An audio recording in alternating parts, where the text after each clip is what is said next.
find such a love at our age. Whoever thought we could dance on a thrilling... Welcome to Couples Therapy in 7 Words. I'm your co-host, Judy Alexander, and I'm here with my husband, Dr. Bruce Chalmers. Hello, Judy. Hello, viewers and listeners. Judy, what's today's episode?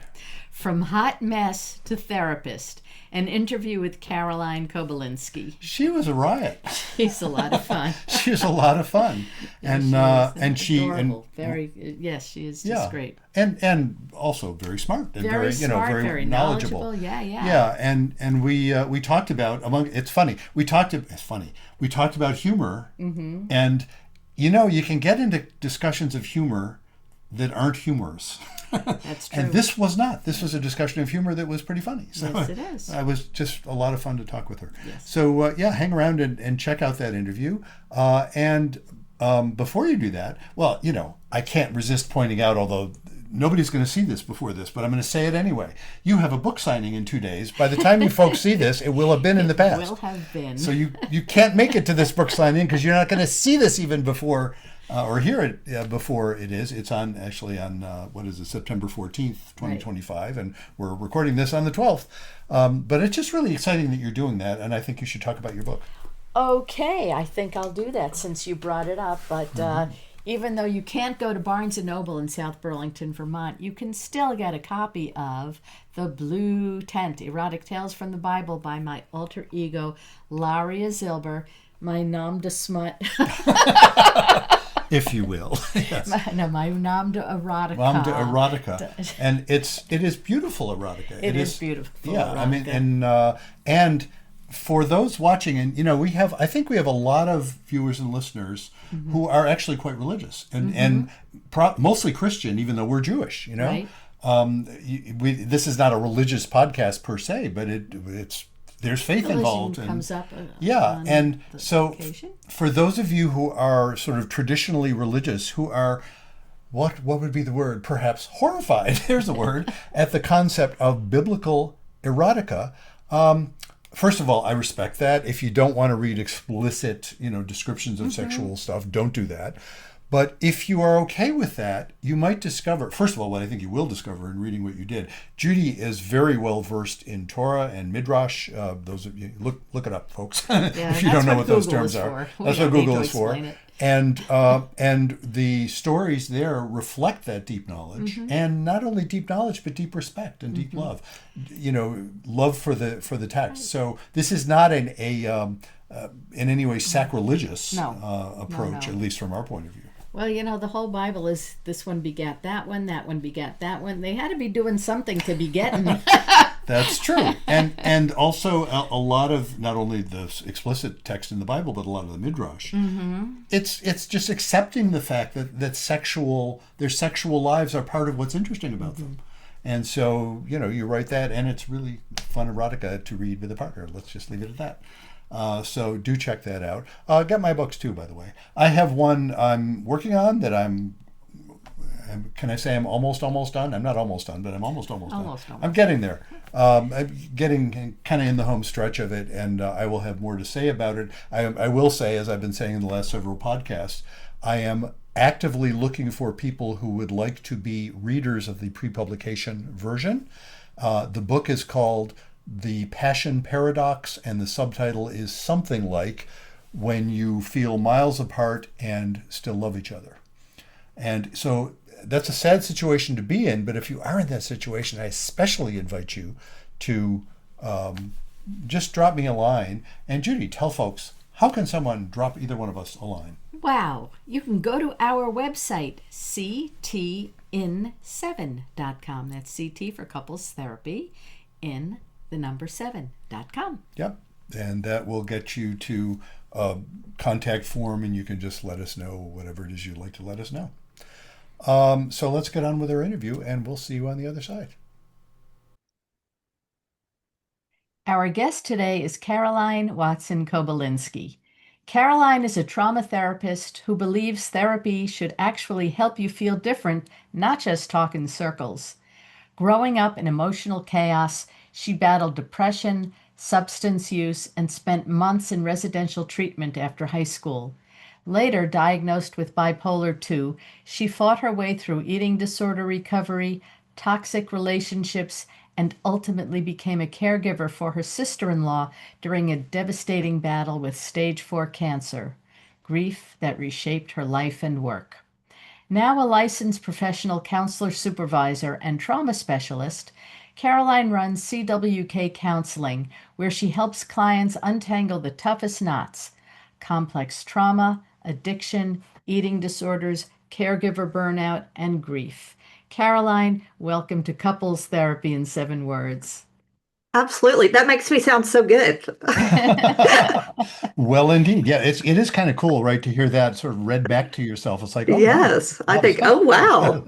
Done a lot, been through Well, a there you lot. go. Yes. So we always like to, actually, speaking of what you've been through, we always like to start by asking our guests, how did you get into the work you do? Tell us something about your own journey.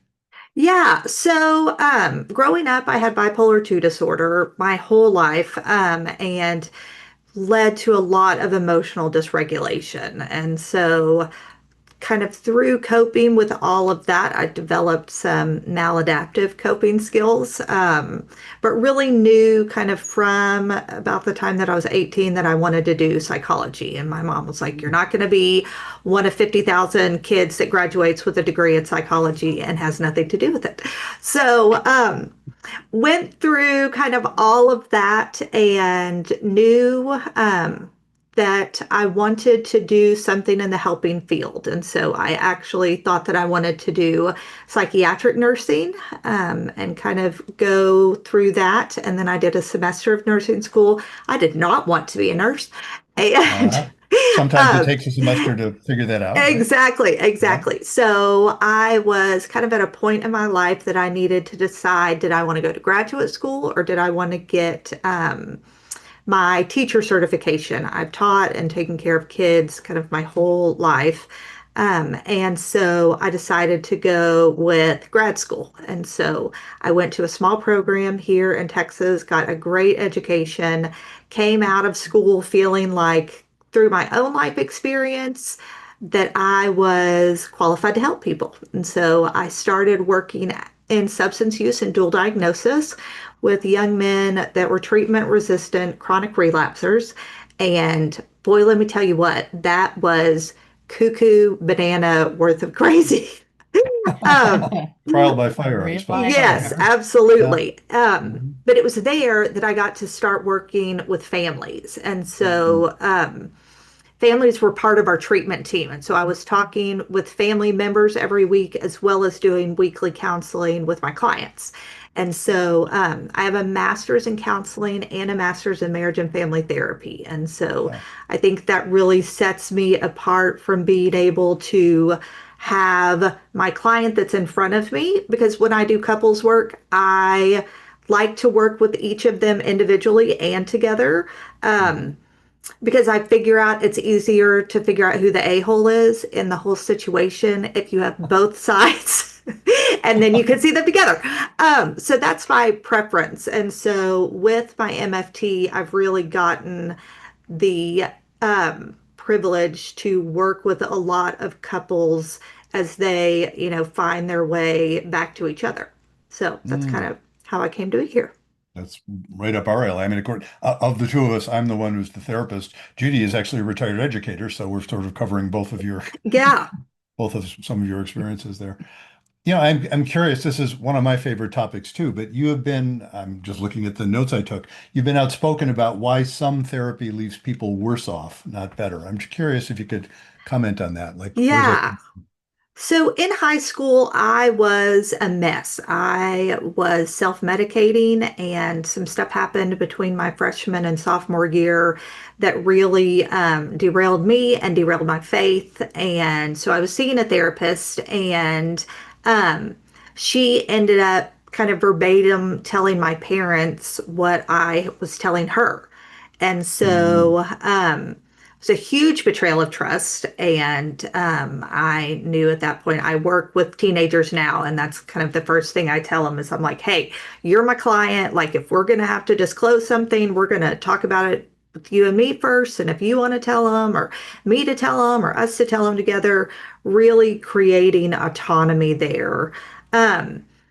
And I think that, there's a lot of crazy people in the world, and there are certainly a lot of crazy therapists. And so, therapists that have not done their own work, and so they're working out their deals with their clients, extremely unethical. Um, and therapy is such a vulnerable thing. You are coming to another person that you don't know, and you're expecting that they are going to love you unconditionally and take what you say um, in the precious way that it's presented, that we as therapists know. And so, when you have a crazy therapist, they can do a lot of damage. Mm, And I think, especially, doing family work and couples stuff, I think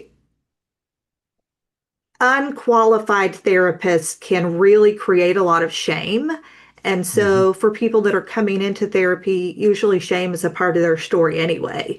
And so, Yeah. for a therapist to affirm that, I think just does a whole lot of damage.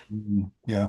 Yeah, I think that tends to happen, especially like you said, I don't usually, I think I have a higher bar for crazy than you do in how you're describing it, but I know what you're talking about, because I'm always telling couples, well, neither one of you is batshit crazy. Yes. And almost Or always they that's might true. be, and I tell them when they are. Oh yeah, and well, I always point that out. It's like in 30 years of private practice, I've had a handful of folks where okay, somebody is having a psychotic break or a Yes. manic episode or something like that. Okay, that's batshit crazy, Yeah. but most of the time they're not. They're feeling a lot of stuff that may be difficult to regulate, but they're not nuts. Hmm. And but that phenomenon of a therapist, I'm thinking about my own experience. The stuff I've gotten better at over 30 years is mostly the stuff that would get to me about my own flaws. That's the stuff, Yeah. gets to therapists, right? Asshole guys. Yeah. Speaking as one capable, I unfortunately don't have to enforce. I often point out that He's not. yeah, I'm too nice. Well, see, that's why we get along. I often point out that the chief skill of any relationship is to be able to tolerate is well tolerating anxiety, but also the ability to be moderately annoyed as opposed to freaking out. Yes. Yeah. And Judy needs that skill way more than I do because I'm way more annoying than she is. That's true. Yeah, I that's true. think I And think she's in very good about every it. So. I think in every relationship there's a saint and there's a not the saint. Mm, And my say husband is Judy the again. saint in our Oh, whatever. You're pretty relationship. darn good, honey. We try, but it's that stuff about the stuff that sort of rings your own chimes that it's harder to not freak out about. And I've often thought job one for us as therapists is to be the one nervous system in the room that's not freaking out, Right, to stay for starters. regulated. Yeah. And you Yeah. don't want your therapist to be judgmental either. Yes, indeed. Yeah. Which again, it tends to be the stuff that I see reflected in myself, the things I like least about myself, I have Mm-hmm. the hardest time working with. Sure. I've gotten better at that over time because I've sort of accepted my own assholeness. I mean, I'm not proud of it, but I mean, it's there. But you got to have tolerance for it. You're like, Oh, "Hey, this is how I yeah. show up when I'm not super great. And this is how I show up when I am super great." And Mhm. sometimes they're equally bad. Yes, indeed. And actually this is a bit of a detour, but I don't know if this is of interest to you. I was talking with somebody who was actually somebody I think had interviewed me in a podcast or something. Anyway, he's developing an app for clients and therapists that will allow, the idea is it'll allow clients to basically consult something like their therapist, except it's Hmm. AI in Yeah. between sessions. And the part of that, Interesting. and I'm an old guy, so that freaks me out anyway. But the part of that that particularly freaks me out, and I mentioned this to the guy who was talking, he was just kind of picking my brain about it. And I said, the one thing that you don't get from that AI is you don't get the therapist on an off day. And there's Yeah. something important about the therapist being a human being where, Right. we're not always going to be perfectly empathetic or perfectly, No. you've come up with the perfect response. That's part of the healing, I think, is to Right. deal with actual people. And AI is never going to do that for you. I Right. don't And think. I think that, there's something to modeling rupture and repair because I Hmm. don't always get it right. And, there have been times that I've had to come back to clients and be like, "Hey, I overstepped or I did X, Y, and Z, and that wasn't right. Will you forgive me?" And really modeling what that looks like. My husband and I do not have kids. That was not in the cards for us. And so that gives me the ability to be very accessible to my clients. And so um, we do a whole lot. I mean, some of them, I don't talk to them at all between sessions, and other ones text me and are like, hey, can you do a 15-minute consult? And I'm like, yeah, I'm eating dinner. Give me a minute. Um, Wow. and that's not everybody, but it is totally, I mean, we have dogs and they're ridiculous. So all of my clients have like heard the dogs bark. Um, but I'm really accessible to my clients. And so, um, coming back to what you said though about the AI component of it, the other part that that leaves out is the experience and the seasoning of the therapist. Oh, of course. Yeah. Because and I love some chat GPT. I ask it things all the time. I have named her Tanya Tucker, and we are just like really in it together. Does Um, she sing to you? Does she uh, sing? no, but I could ask Oh, her to. okay. She's Tanya Um, Tucker. She ought to sing. yeah. Yeah. So, but it will say things, and I'm like, that's kind of sounds like me, but that also doesn't sound like me. And so it Mhm. sounds like a great answer, but like, is that appropriate for my client? Right. And so there was something to this is morbid, but there was some kid that I don't know if they're suing Chat GPT Oh, or I read something. about it. Yes, Yes, they that he are. was like using that as his therapist, and he ended up Yep. committing suicide.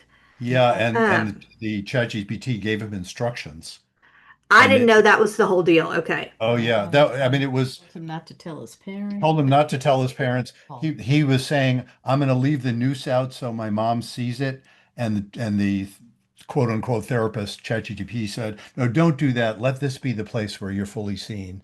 It was just Wow. astonishingly bad, Yeah. but you can see how a machine can come up with that. Yeah. It's the sort of thing a really bad therapist might say to someone. Yes. Yeah. Yeah. yeah, I'm not even sure a really bad therapist would be that bad. It There, just, you'd be amazed. yeah. I hear, I don't know, I hear stories. Yeah. So, yeah, Yeah. astonishing things therapists sometimes say. So, you've also talked about humor in therapy, and I love that concept also, but I'm curious, like, how do you use that, and tell us about that. Well, I'm very funny. I don't know if you can tell that about me, but No, I am already. very funny. He's got a good sense of humor. My husband, I will like tell jokes. He's like, just leave it to me. Like, don't try. And I'm like, well, other people think I am very funny. I'll have you know. Um, and I think that I'll just say this. I love Jesus. I also say the F word quite a bit. Um, Mhm. so there's just way too much fuckery that goes on in life to not be able to laugh. And just my personal experiences, if there can't be, even if it's a dark sense of humor, which I have a very dark sense of humor, having worked in the substance use world, you kind of can't survive if you don't. Um, but as therapists, we hear really hard things and we hear people not as their best self. And Mm, I think that um, if we can't see the humor in all of that, there's no way we could do our jobs. Yeah. And I think it's really important for my clients to be able to laugh too. I mean, they'll do stuff. I have this one client that's got borderline personality disorder, and they'll start doing stuff. And I'm like, you realize you're on the crazy train. Like, this is crazy behavior, and you're back in it. And Uh, I am very forthcoming with my clients, but mhm. and then we laugh about it and we think back about things because they have gained the tools to understand what to do with it now. Yeah. And so Yeah. they are not at the mercy of their trauma, they are in control of it. Mhm. mm-hmm.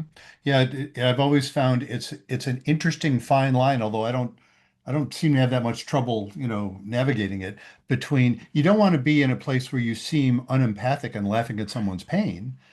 But Right. on the other hand, when you can be with them and when people start to appreciate there's some fundamental absurdity about living, which is kind of funny if you think about it, even when it's painful.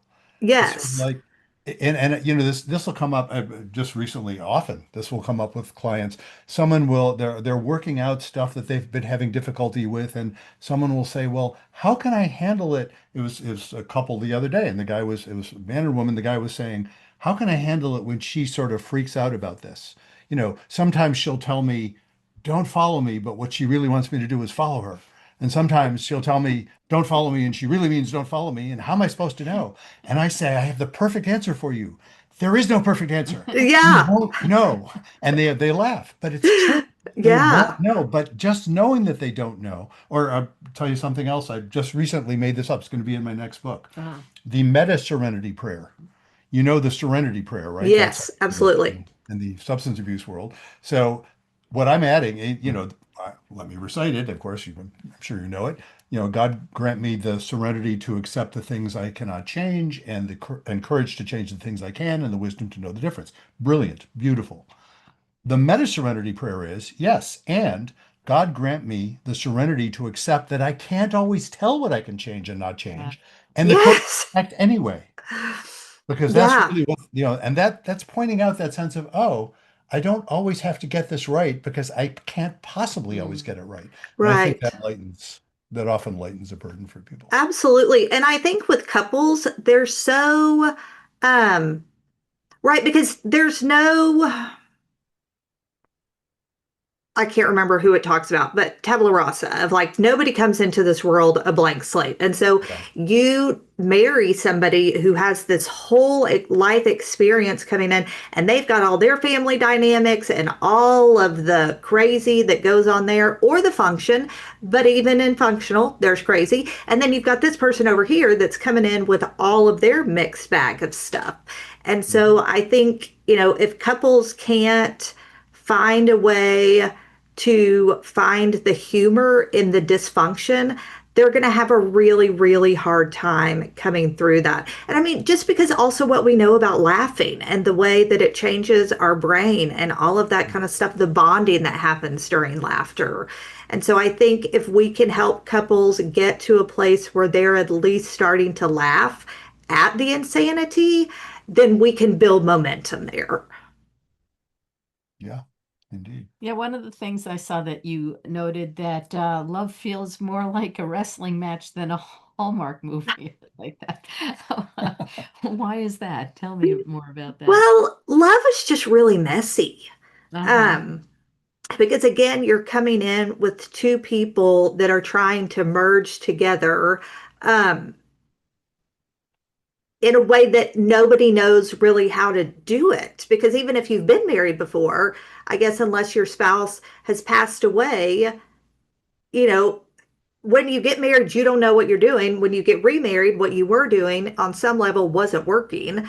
And there's growth for all of us to do. And so, there's no, if we can't get down in the nitty gritty of what it's like to love somebody because we're all imperfect, um, marriages are not going to survive because if you Mm, have this idea that this is all sunshine and roses, like you're in for a real rude awakening. And I think that my husband and I had a deal. He told me a big fat lie before we got married. And so we started seeing a therapist in October and saw them. We got married in March and saw him our whole first year of marriage. At some point, we dropped down to every other week. But I mean, we both came from kind of some dysfunction. And my family has improved vastly. His is debatable. mm. But Works in um, progress. Yes. yes. He won't Um, be listening to this and podcast. no, I hope not. You Um, never know. but you know, learning how to do that in the beginning, I think was so pivotal. There's one of my favorite stories to tell couples is, we did the when you, I feel, and I hear, whatever it is. And so, we were both working full time. I was exhausted. We moved into the house that he had been living in for like 7 years while we were updating our house that we currently live in. And I hated that house. And so I was making chicken verde. And so I asked him, hey, can you grab the foil to put over this. And he was like, yeah. And he kind of surly is like, well, if I'm helping you do this, are you going to help me clean up the dishes? And I was like, because that's our system. I cook, he cleans.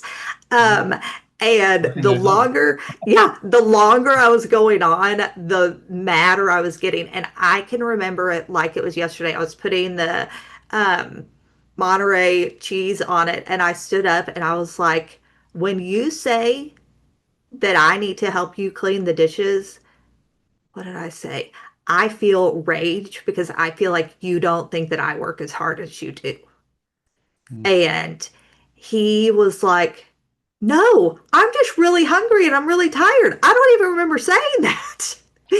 um, and it was this really beautiful moment because, like, I am a simmerer, and if he wouldn't have closed that out with me, I would have the next morning, I would have been still mad. I would have gotten up. I would have made the bed because I'm always the one that makes the bed because that means something to me and he doesn't care about it. And I would have been muttering to myself like the whole time, like here he just thinks I am. I'm just his wife and I do nothing. I mean, it just would have like spun out of Yeah. control. But because we had that skill, we were able to just nip it in the bud. And so Mhm. I think like that's such a huge thing for couples is if you can be self-aware enough in the moment, and that takes a lot of practice. It does. It Um, absolutely does. Yeah. then things don't turn into these bigger things that, it wasn't about the foil. It didn't have Mhm. anything to do with the chicken verde. Yes. um, You know Jill Bolte Taylor, does that name ring a bell? no. You may have heard of her most famous TED Talk. It's called My Stroke of Insight. She was in her 30s when she had this horrendous left hemisphere hemorrhagic stroke. Kind Mhm. of wiped out the functions of her left hemisphere for years. I forgot how many years she said it took before she felt like she was really back to her full verbal capacity. But she went on to write a couple of different books. The first one was called My Stroke of Insight. The second one was called Whole Brain Living. And this is the one I thought of in terms of what you were saying. One of the things she points out, to have lived without the functions of most of the functions of her left hemisphere for years, taught her an amazing thing. And she's a neuroscientist. So who better than a neuroscientist to know this stuff? It's kind of amazing. Yeah. And one of the things she noted was she couldn't really stay pissed off. She would get pissed off a little, but it wouldn't stay that way. And the reason was that, and she sort of talks about the physiology of this. When our left hemisphere amygdala, that's kind of the smoke detector. We have an Hmm. amygdala on both sides, but it's the left hemisphere one that's like, that's the one saying danger, danger. When that guy gets going, it's going to take about a minute and a half for it to calm down if it doesn't receive further stimuli. But if we keep talking ourselves into being pissed, and that's exactly what you were saying when you're saying you're simmering, if that's left hemisphere stuff. If you keep talking yourself into being pissed, we can stay pissed for decades. Yes. Sometimes people do. But it's amazing. She says if you don't, it's about 90 seconds, literally a minute and a That half. is wild. Yeah. So if you learn to not keep talking yourself, but of course, we do talk ourselves into staying offended Mhm. because it's part of how we make sense of the world. That's what we Hmm. do. So, but often I often share that with couples that I'm working with just to that insight from her is Yeah, kind of that's amazing. great. I'm gonna use Yeah. that in my own practice. Yeah. Yeah, with Absolutely. clients. Yeah. It's a very funny book if you check out. She's very whimsical in how she writes. She says Okay. we're all four different people, at least. We're all four different people with these four different brain structures, sort of left and right hemisphere Mm. and upper and lower, sort of the midbrain stuff, the emotional Yeah. stuff, and the neocortex. And so that gives us four different personalities that are always active all the time. And when one of them, what she calls character two is in front, that's the one that's freaking out. And the other ones don't tend to freak out, but they each have their own thing. Remember when I asked you, I was reading the book and I asked Judy, because Joe Bolte Taylor says you should name your four characters, give them funny names. So I I asked you, love what would that. you name your four? And you immediately said, John, Paul, George, and Ringo. of course, John Paul George Ringo. Now that's, our generation more than yours, I suppose. Yeah. But that's, of course. And there's something to that. Uh-huh. It's like, yeah, that's kind of the reason the Beatles were so amazing is they sort of manifest those Yeah. four different personalities. And that's kind of how our brains work, according to Joe Bolte Taylor. So I just find that really helpful stuff. Yeah, I do a lot of Enneagram work that has Mm. been really transformative in my life. And I use it a ton with clients because I think it just creates, I can kind of figure out a little bit of where people lie in the beginning and kind Can of, you just, for those of us that are not in the oh, field, translation, what does that mean, an Enneagram? so the Enneagram is not a pentagon, or a pentagram. The pentagon is a building. A Mhm. pentagram, first of all, it is Oh, it's not. also And a it's, shape too. Yeah, yes, yeah, it's not the worship of Satan. Um, but it is a personality typing system. And the reason Okay. that I like it better than Myers-Briggs or the DISC or anything like that is because it is very dynamic. And so, like you were saying, we're not all the same person all the time, and different yeah. situations that we're in bring out different parts of us. And so, it has kind of your core number of these are the ways that you act when you are, in a regular situation, but it also goes from healthy to unhealthy. So it really captures kind of where you are in that. But then it also has where we move to when we're in secure situations and when we're in stressful situations. Ah, Um, and which is incredible because you can't take care of yourself without both of those things. And Hmm. so I use that a lot with my clients. My favorite, I'll plug this, is The Road Back to You by Suzanne Stabile. It is a great Enneagram primer. It's not very long, it's an easy read because we all love to hear about ourselves. Um, and so that has been hugely pivotal and it's been really, really helpful to my clients because they can, takes the personal out of action. And it's like, this is the way this person sees the world. It's not that they're personally attacking me or doing something specifically to me. And it creates a lot of, I think it creates a lot of compassion and understanding. And so, helping clients figure out one number specifically has a critic, but really, I've learned a ton about that. Another really great book is called Self Esteem by Browning and McKay. I don't know if you guys have, the whole thing is about creating, personifying your critic. And Yeah. so, a huge thing is naming your critic. And so, if we can name something, then we're able to separate that from ourselves. Um, which is why I love internal family systems I was work, just going to ask about which, internal family systems. yeah, Yes. which is parts work. And the Yeah. language of parts work is just so incredible to me because there's no judgment with parts work and Hmm. there's no bad part. There are parts that are protecting us, and some of them are more helpful than others. Yeah. I Um, had a training with Dick Schwartz actually, a no weekly way. training. Well, I'm not heavily trained in it, but I did do a week-long training with him. And I remember, I guess I'll say this, and I remember what I said about it.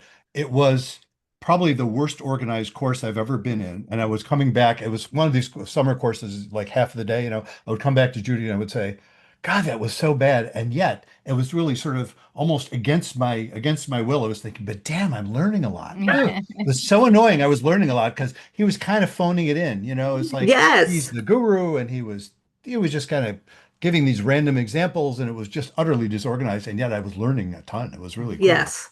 Yeah, I I would had a really client recommend. this morning that I was doing parts with. I'm trained in EMDR, which is trauma Yeah, me too. therapy, and Yeah. ART, the other trauma therapy. And And so, what is uh, ART? I saw that, and I don't know what that oh is. my gosh, it is like EMDR on steroids. It is Ah, the craziest thing that I have ever seen. It is much more directive, whereas EMDR is a lot of kind of what are you noticing, go with that, just sort of this more free flowing. And ART is much more direct than that. what And does it stand for? What are the? accelerated resolution therapy. Ah, okay. And there's only one company that does it. And so if you want to get trained in it, you have to do it through them, unlike EMDR, who I'm actually helping with an EMDR training this Mhm. weekend. So still love EMDR. But with that bilateral stimulation, my client, and that means, sorry, I forget that people don't know these things.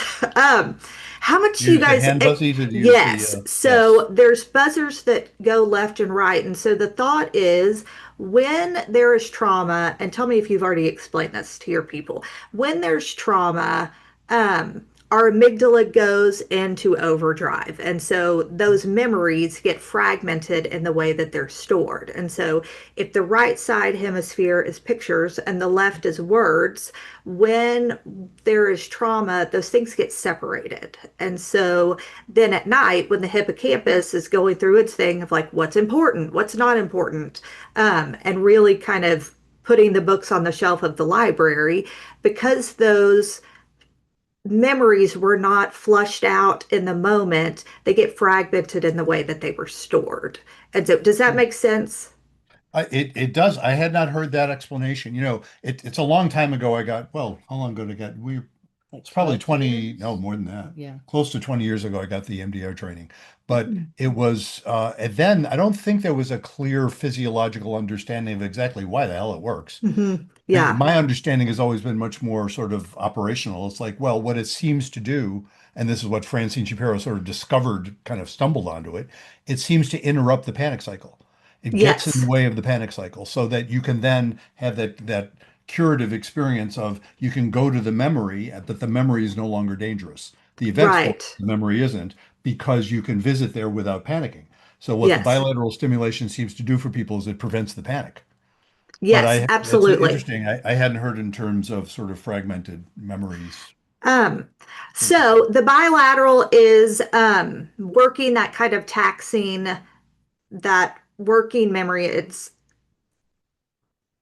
what's the word I'm looking, even tiring that out. And so Yeah, um we know so much more with Bessel van der Kolk's book. And I mean, even before that, that our bodies are what keeps the score. And so, it used to be that if we can, with psychoanalysis, that you'd go every 5 days a week or whatever it was. Um, yeah, and if you could figure it out up here, then all this other stuff would generalize. But what we have yeah. figured out now is it starts from the bottom up. And so Hmm. trauma is stored in our bodies. And so when we, get into a situation where we're experiencing something familiar, we start to react from this thing back here. And so with couples, there's an argument, there's a word, there's a tone of voice, and they start reacting back here from the time, their family dynamics or whatever that was, instead of this right here, which should be pretty benign. And so Hmm. there is this huge overreaction because they're not reacting in present day, they're reacting to the past. And Ah. so, helping couples understand that I think is huge. This Mhm. is such a tangent that I've gone off on. We were talking about parts No, harm. not at all. No, Um, this is great. but helping couples understand that behavior is not always personal, it's the other person's worldview, and helping each other understand your worldview and then creating one together that's adaptive for the two of you. To me, Mhm. that's one of my huge goals in couples work, is helping them figure out how do we create a dialogue that works for the two of you. Mhm. Hmm. Yeah, Um, it's interesting that concept that people can learn. It really, it sort of gives them a few extra 100 milliseconds, a few extra tenths of a second before they freak. If they have that recognition that says, oh, I don't have to interpret this as a personal attack or as a potential immediate loss, catastrophic loss. right. I could, and it gets back to that concept of moderate annoyance. I could just be annoyed by that and recognize, well, that's sort of funny because we all do it. That's, Yes. we're all annoying, we're all annoyed. Welcome to being human. And Yes. and that's another one people usually smile at. It's like, oh yeah, I guess we're all annoying and we're all annoyed. And when they can do that, it's like, oh, then they can experience themselves and each other in a way that isn't so. It's like, well, what else is new? Yes, I'm being annoying or you're being annoying. Well, okay, I guess we're human beings, aren't we? Yeah. Cool. And it just doesn't lead to that sort of panic response. But indeed, if there's that unprocessed trauma, that's sort of what it means. If it's unprocessed trauma, that means it's capable of triggering you. Hmm. And that's from stuff that hasn't been, it just Yeah. turns into a panic response. Yeah. Yes. Mm. So, So I'm curious. Well, actually, I'm just looking at our notes there. How can what do you do? What do you do with folks? I mean, you mentioned. Do you see people by telehealth? Do you see people in the office? Both. Both. So with COVID, I actually started doing, so I got into recovery with my eating disorder in 2020 after it almost ruined my marriage. My husband was Yeah. like, "You have got to do something with all this." Um, so I started seeing my therapist on Zoom during COVID. And so, there's studies that have come out that the mirroring neurons and kind of all that is not optimal on telehealth, which is true. But I also think there's a lot of work just from my own personal experience, a ton of work that can be done successfully Oh with yeah. telehealth. So, and it's really made therapy be a lot more accessible to people. Because, if you have to take 2 hours out of work because it takes you 30 minutes to get there, you have a 50-minute session, you have to drive 30 minutes back. Oh Like yeah. a lot of Yes. people don't have that. Yeah. And then And just with couples, of course, that's so That's much two easier to, schedules you got yeah, to figure coordinating out. Yeah. schedules. They can be in two yes, different places and it works fine. Yeah. absolutely. So I see people on telehealth and I do in person. I am licensed in 5 different states and I'm working on 2 more. Mhm. Um, Arkansas and Louisiana, and I guess Alabama less so than Arkansas and Louisiana, but they do not have good eating disorder therapists. And so um, that's been kind of my push behind doing that is to give people access that maybe are not in big areas, access to better therapy. Mm. Mhm. So how can people get in touch with you if they want to find out more about you and your stuff? So my website is CWK Counseling. And my Instagram and my TikTok are both Bruised Banana Counseling. I I love that. people, my SEO guy is like, this is not on brand. This is not on brand. Um, but I just view life as that we're all kind of a banana, and like some Mhm. things happen, and you see it, and you're like, oh, that's a big brown spot. We're gonna have to like cut part of that out. But then, kind of we can be walking through and we look in the mirror and we're just kind of banged up and bruised. And, I think that's just such a picture of life. And so that's where Bruised Banana Counseling comes from. I love that. I don't think I want to unsee that now. I can sort of see that. And I'm also thinking immediately, of course, you don't like banana bread, but I do. The bruised bananas make really great banana bread. So Exactly. yeah. And I Mhm. will say I do a lot of psychoeducation stuff on my Instagram and my TikTok. I have an excellent social media guy, and I love to teach. I taught at the university level for 2 years, and I've written several different curriculums, and like that just feeds my soul. And so getting to do that, um, I like to do it, and people learn stuff from it. So, Great. yeah, that's the kind of content that's on there. Great. Well, great. Thank you, Caroline. This was very This informative has and been a lot so of fun. fun. Thanks for letting me kind of run away with my thoughts. Oh, Well, that's of what you're course. here for. Indeed. No, we enjoyed it too. Well, thanks a lot for doing it. Yeah, thanks for having me. Welcome back. I told you she was adorable and funny and very knowledgeable. Yes, that was a fun interview. Yes, it was. So really all I think we need to say here is let us, people should support our podcast by doing what should they do to support our podcast? Follow us, like us, and share us. Tell your friends. Mm-hmm. And we said in the intro that you can contact us on our website, ctn7.com. You can also go to that website if you yourself would personally like to be on our podcast, or if you have a topic you'd like us to see us discuss on our podcast, or if you have a question that you'd like to write into our podcast. And all of the above we have made considerable use of. So Yes, we please, we have. do encourage you to do all of that stuff. And so until next time, Remember, be kind don't panic. and have faith.